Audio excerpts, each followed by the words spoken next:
Welcome back to our channel. So investors ఎప్పుడైనా బంగారం లేదంటే సిల్వర్, సామాన్యులు కూడా ఒక సేఫ్ సైడ్ ఇన్వెస్ట్మెంట్ అంటే పసిడి లేదా వెండి పైనే ఇంట్రెస్ట్ చూపిస్తుంటారు. కానీ దానికి మించిన ఒక న్యూ గోల్డ్ మార్కెట్లోకి వచ్చింది. రెడ్ గోల్డ్ అని కూడా దానికి పేరు.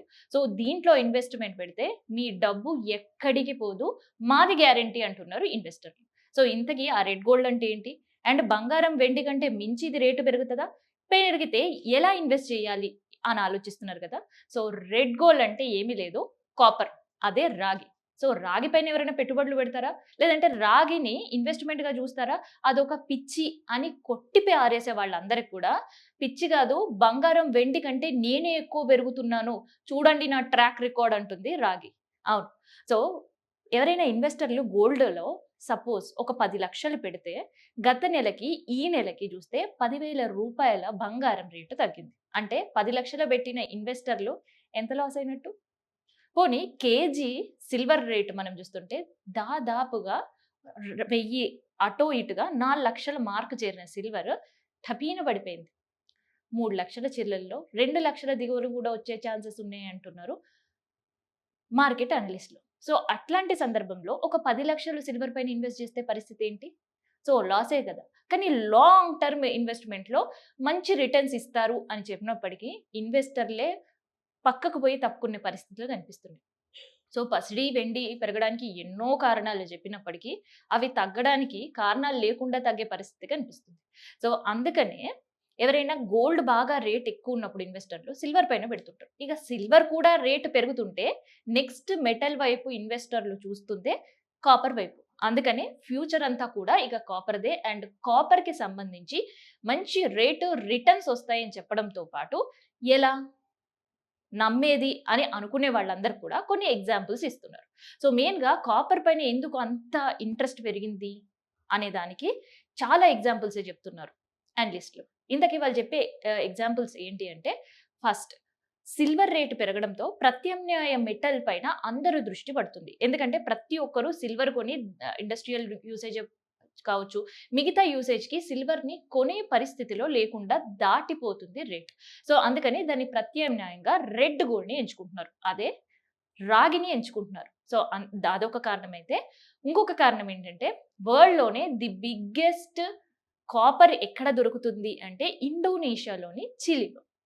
సో ఇవి 2 కూడా ప్రపంచానికే రాగిని అందించే ప్రదేశాలు. సో ఈ గనుల్లో వరదలు రావడం అండ్ అక్కడ రాగిని వెలికి తీసే పనులకి బ్రేక్ పడడంతో కూడా రాగి ఉత్పత్తి కాస్త ఆగిన పరిస్థితి. సో ఇంకేముంది? సప్లై తగ్గింది అనంటే డిమాండ్ పెరుగుతూనే ఉంటది. సో మళ్ళీ అక్కడ గనక ఉత్పత్తి పెరిగితే డిమాండ్ తగ్గే అవకాశం ఉంటది అని అనుకునే వాళ్ళందరికీ కూడా ఏఐ. సో వస్తున్న ఏఐ యుగంలో డేటాబేస్ ఆఫీసులు పెరుగుతున్నాయి. సో వాటి అన్నిటికి కూడా రాగి వినియోగం పెరుగుతుంది. అండ్ ఎలక్ట్రికల్ వెహికల్స్ ఇంధనంలో కూడా పెరుగుతుంది.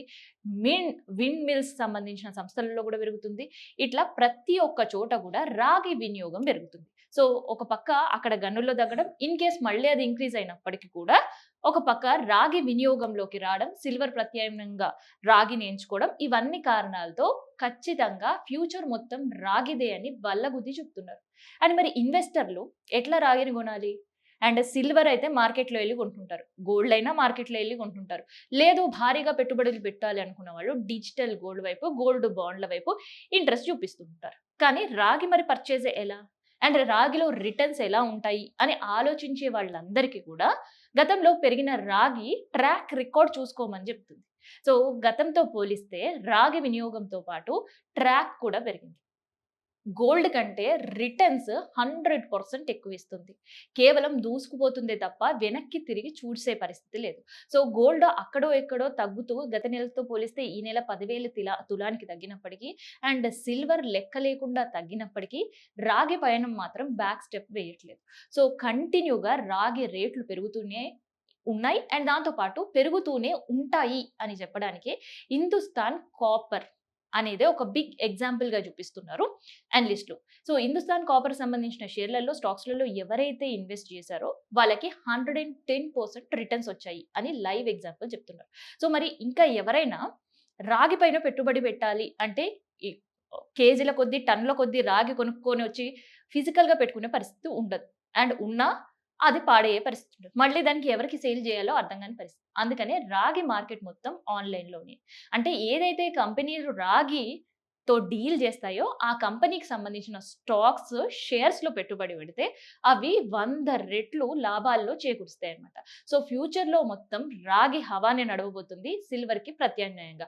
సో, మరి సిల్వర్ రేట్లు తగ్గొస్తే మళ్ళీ రాగి ప్రత్యామ్నాయంగా పోతుంది అనుకునే అవకాశం కూడా లేదు. ఎందుకంటే ఏఐ రాబోతుంది కాబట్టి ఏఐకి సంబంధించిన డేటాబేస్ ఆఫీసులన్నిట్లో కూడా రాగి వినియోగమే ఎక్కువ ఉండబోతుంది. సో, ఆ రకంగా చూసుకున్నా కూడా రాగికి మంచి ఫ్యూచరే ఉంది. అండ్ దాంతో పాటు ఇండస్ట్రియల్ యుటిలైజ్ కూడా పెరిగింది. సో, విపరీతంగా సిల్వర్ పైన పెట్టుబడులు పెట్టినప్పుడు సిల్వర్ రేటు పెరిగింది. సో, అదే ప్రత్యామ్నాయంగా ఇప్పుడు రాగిని ఎంచుకుంటున్నారు. సిల్వర్‌తో పోలిస్తే రాగి రేటు కాస్త తక్కువుంది కాబట్టి ఇన్వెస్టర్లు రాగి వైపు చూస్తున్నారు. సో, అలా చూసుకున్నా కూడా ఇండస్ట్రియల్ యూసేజ్ పెరగడం అండ్ రాగి రేటు పెరగడం ఇవి 2 సైమల్టేనియస్‌గా జరుగుతాయి. సో, అందుకనే మీ పెట్టుబడులు పదిలంగా ఉండాలి. 10 కాలాల పాటు ఉండాలి. అండ్ పెట్టిన ప్రతి రూపాయికి మంచి రిటర్న్స్ రావాలి అంటే ఫ్యూచర్ కాపర్‌దే అని అనలిస్టులు అంటున్నారు. ఈ టైంలో బంగారం కొనండి. ఈ టైంలో బంగారం కొనకండి. అండ్ డ్రాస్టిక్ చేంజ్ ఉన్నప్పుడు అసలే సిల్వర్ జోలికి పోకండి అని చెప్పే అనలిస్టులందరూ ఇప్పుడు బంగారం, వెండి ఈ 2 వాటిపైన ఇన్వెస్ట్‌మెంట్ పెట్టకపోవడమే బెటర్ అని అంటున్నారు.